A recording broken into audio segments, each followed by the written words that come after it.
Hello friends, welcome to my YouTube channel. Exercise 12.2 से question number 1 करेंगे। A park in the shape of a quadrilateral A B C D shape का एक park है जो quadrilateral shape का है। Has angle C 90 degree. इसमें angle C 90 degree का है।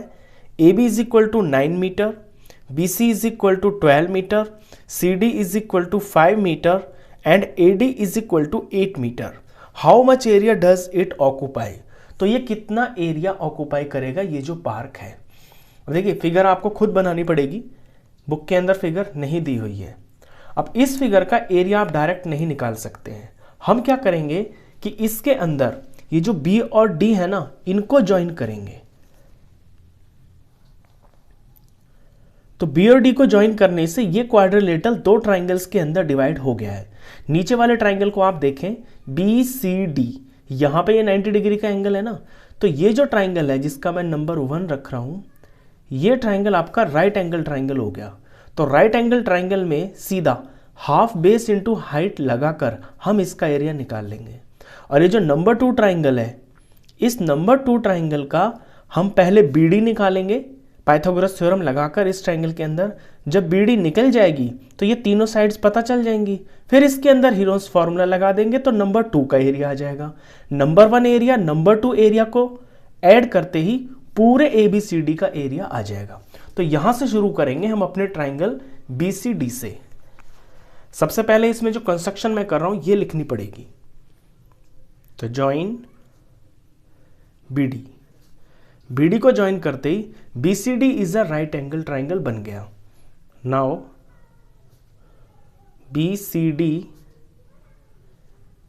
Is a right angled triangle. अब राइट एंगल ट्राइंगल का एरिया निकालेंगे तो area of triangle B C D ये होता है half base into height. Half का हाफ, अब बेस में मान लेता हूं 12 को, यानी बीसी साइड को, और हाइट मान लेता हूं मैं सीडी साइड को। तो हाफ बेस की जगह 12 और सीडी है 5। इसको सॉल्व करके 2 से 12 कट गया पूरा, ये 2 1 जार 2 6 जार 6 5 जार 30, और मीटर में है ये यूनिट्स तो मीटर का स्क्वायर। तो नंबर 1 ट्राइंगल का एरिया आ गया 30 मीटर स्क्वायर। अभी मुझे 2 का निकालना है, लेकिन उसके लिए ये बीडी साइड चाहिए। तो बीडी साइड निकालने के लिए इस ट्राइंगल में, बी सी डी ट्राइंगल में, मैं पाइथागोरस थ्योरम लगाऊंगा। Now in triangle B C D, अब बी सी डी के अंदर एंगल सी 90 डिग्री का है, तो जो बी डी है ये हाइपोटेन्यूज हुआ। तो पाइथागोरस थ्योरम में हाइपोटेन्यूज का स्क्वायर बराबर होता है उसकी बाकी की दो साइड के स्क्वायर के सम के बराबर। बाय पाइथागोरस थ्योरम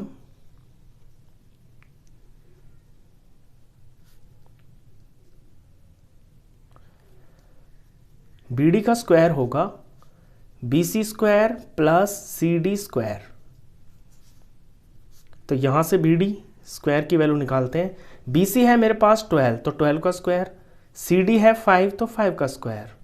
सॉल्व करें, 12 का स्क्वायर होता है 144, 5 का स्क्वायर होता है 25। इनको सॉल्व करें, ये आ गया है 169। तो ये जो है ये बीडी का स्क्वायर चल रहा है। मुझे वैल्यू निकालनी है बीडी की। तो बीडी पर ये जो स्क्वायर लगा हुआ है, ये जब यहां से हटेगा तो दूसरी तरफ जाकर ये रूट बन जाएगा। तो 169 का स्क्वायर रूट बन गया। 169 का स्क्वायर रूट निकालने के लिए इसके हम फैक्टर्स करेंगे। फैक्टर्स आते हैं 13 इंटू 13। तो जब भी स्क्वायर रूट निकालते हैं तो दो चीज़ों का एक बाहर आ जाता है। तो यहाँ से एक 13 बाहर आ गया। तो बी डी की वैल्यू मुझे पता चल गई है 13। अपने फिगर में ये मेरा 13 मीटर है। बस अब ये जो ट्राइंगल नंबर 2 है यानी ए बी डी है, इसका मैं एरिया निकाल दूंगा हीरोन्स फॉर्मूला से।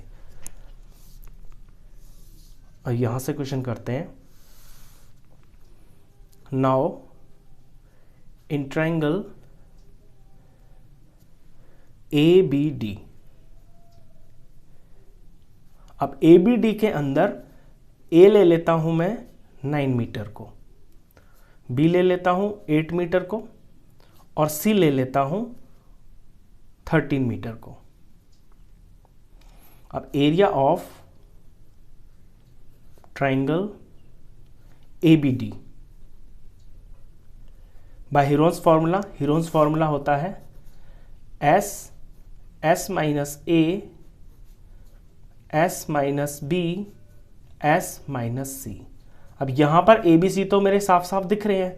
S होता है इनका सेमी पेरीमीटर, जो ट्राइंगल है उसका सेमी पेरीमीटर, तो S निकालेंगे तो A plus B plus C तीनों साइड का सम हुआ पेरीमीटर और इसका हाफ, तो ये सेमी पेरीमीटर हो गया। तो 9 लिया है मैंने A को, ये 8 है और C है मेरा 13 अपॉन में 2। इनका जब सम किया तो ये सम आता है 30 को 2 से डिवाइड किया तो ये वैल्यू आ गई है 15 मीटर। तो S भी मुझे पता चल गया। वैल्यूज पुट कर देते हैं अपने फॉर्मूले के अंदर। S की जगह लेना है 15, S माइनस A यानी 15 माइनस 9, S माइनस B यानी 15 माइनस 8, S माइनस C यानी 13 माइनस 2। सॉरी, S तो मेरा 15 है ना, तो ये वाला ब्रैकेट है 15 माइनस 13। फर्दर सॉल्व करते हैं तो 15 एज इट इज रहेगा, 15 में से 9 जाएगा तो ये 6 आ जाएगा, 15 में से 8 जाएगा तो ये वैल्यू 7 आएगी, यहाँ 15 में से 13 माइनस होगा तो ये वैल्यू 2 आएगी। अब मैं करूंगा इनका प्राइम फैक्टर। 15 का प्राइम फैक्टर होते हैं 3 इंटू 5, 3 5 ज़ा 15, ब्रैकेट में 6 है, 6 बनता है 2 3 ज़ा 6, 7 अपने आप में ही प्राइम नंबर है, एज इट इज रहेगा, 2 प्राइम नंबर है, एज इट इज रहेगा। सारे प्राइम फैक्टर्स हो गए हैं। अब इनमें से पेयर निकलेगा बाहर। तो मैंने देखा कि ये 2 है और ये 2 है, यहां पे 2 2 है ना, तो इन दो में से एक 2 बाहर आ जाएगा। इसी तरह से यहां एक 3 है, एक 3 है, तो 2 3 है, तो एक 3 बाहर आ जाएगा। 5 और 7 बच गए हैं अंडर रूट के अंदर, इनका कोई पेयर बन नहीं रहा, तो ये अंदर ही रह जाएंगे रूट के, और 5 7 जार इनका प्रोडक्ट हो जाएगा 35। 2 3 जार 6 हो गया है और रूट 35। आंसर रूट में आ गया है, लेकिन आपको ये रूट भी सॉल्व करना होगा और पूरी वैल्यू निकालनी पड़ेगी। अब ये जो 35 है इसका आपको निकालना है स्क्वायर रूट। 6 मल्टीप्लाई 35 का स्क्वायर रूट यहां निकाल लेते हैं। तो 35 का स्क्वायर रूट हम निकालेंगे डिवीजन मेथड से। 8th क्लास में आपने किया होगा।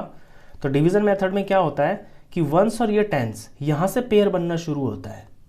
मैंने देखा ये 35 है, तो 35 के नीचे एक स्क्वायर नंबर लिखना है। अगर मैं 5 5 जार लिखता हूं तो मेरा 25 आएगा। 6 6 जार लिखूंगा तो 36 आएगा, वो इससे बड़ा हो जाएगा, तो इसे जस्ट छोटा लेना है। तो 5 5 25 बैठता है इसके नीचे, इसे माइनस करूंगा तो यहाँ 10 आ गया, और ऊपर से यहाँ से फिर पूरा पेयर उतरता है एक। यहाँ कोई नंबर नहीं थे ना, तो मैंने डेसिमल लगा लिया और आगे 0 0 लिख लिए। तो दो नंबर का पेयर बनता है और वो पूरा पेयर उतरता है। अब क्योंकि यहाँ डेसिमल आ गया है तो यहाँ डेसिमल लगेगा। इसके बाद यहाँ पे ये जो वंस प्लेस पर जो नंबर होता है ना, इसमें इसी को जोड़ देते हैं। यहाँ पे सिर्फ 5 है, 5 में 5 ही जोड़ेंगे तो ये 10 बन गया। अभी यहाँ पे मुझे एक ऐसा नंबर लेना है जो बिल्कुल यहाँ पे भी सेम और सेम नंबर होना चाहिए। इस तरह का नंबर होना चाहिए ताकि इनका प्रोडक्ट जब आए तो वैल्यू ये आए या इससे कम आए। तो ये 9 पे जाएगा। जब ये 109 हो जाएगा तो 109 को 9 से ही मल्टीप्लाई करना होगा और ये वैल्यू आएगी 981। इसे माइनस करने पर ये 19 आ गया है। अब नेक्स्ट स्टेप में फिर से मुझे ऊपर से पेयर उतारना है, तो 2 0 उतर जाएंगे। अभी यहां पे क्या करना है कि 109 है, इसमें जो वंस है वो 9 है, तो 109 के अंदर मुझे 9 ही ऐड करना है।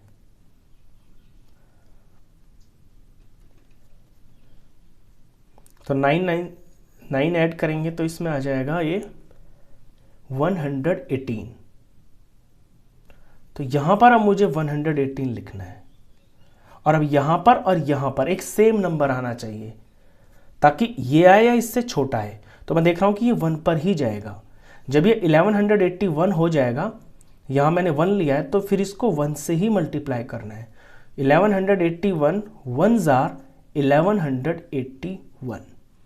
बस आप यहीं तक करें, इससे आगे आपको करने की ज़रूरत नहीं है, क्योंकि डेसिमल के बाद कम से कम 2 नंबर तक आप ज़रूर करें। तो √35 की जो वैल्यू आई है ना, ये आई है 5.91। अब इसको जब 6 से मल्टीप्लाई करेंगे तो ये वैल्यू आ जाएगी 35.46। बस ये एग्जैक्ट इसका आंसर आया है, और ये मीटर में है तो ये मीटर स्क्वायर आ गया है। तो मैंने एरिया ऑफ ABD भी निकाल लिया है, एरिया ऑफ BCD भी निकाल लिया है। अब मुझे सिंपली करना ये है कि इन दोनों को मुझे ऐड कर देना है। ऐड करते ही ABCD जो क्वाड्रिलेटरल है, जो पार्क है, उसका एरिया आ जाएगा। तो नेक्स्ट स्टेप पे हम ये करेंगे।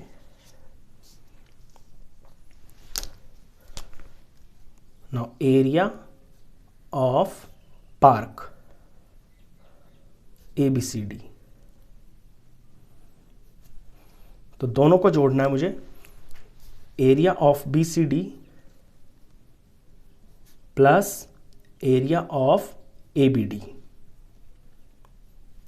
BCD मेरा यहां पर है 30 मीटर स्क्वायर, और ABD मैंने अभी निकाला है, ये वैल्यू है 35.46 मीटर का स्क्वायर। इन्हें जब ऐड करेंगे तो ऐड करते वक्त आप ध्यान रखें कि डेसिमल के नीचे डेसिमल आता है, तो 30 पॉइंट, यहाँ कुछ नहीं है ना, मैंने पॉइंट मान लिया। यहाँ पे है 35.46, तो पॉइंट के नीचे ही पॉइंट होता है। 5 यहाँ आएगा, 3 यहाँ आएगा, पॉइंट के आगे की चीज़ ऐसे लिखी जाएगी। तो पॉइंट के नीचे पॉइंट आएगा, ये 4 6 हुआ, ये 5 हुआ, ये 6 हुआ, ये बन गया है 65.46 मीटर स्क्वायर। अब जब आप इसको राउंड ऑफ करेंगे, यानी लास्ट में डेसिमल के बाद 4 6 है ना, 46 है, तो 46 किसके पास है? ये आपका 50 के पास है, तो मैं इसको 50 लिख सकता हूँ, 65.50 मीटर स्क्वायर लिख सकता हूँ।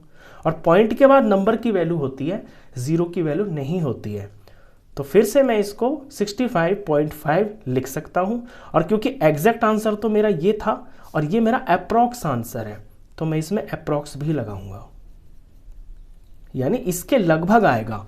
आपका ये जो ABCD पार्क है क्वाड्रिलेटरल शेप का, इसका एरिया 65.5 मीटर स्क्वायर के लगभग ही आएगा। तो ये इसका आंसर है। तो क्वेश्चन खत्म।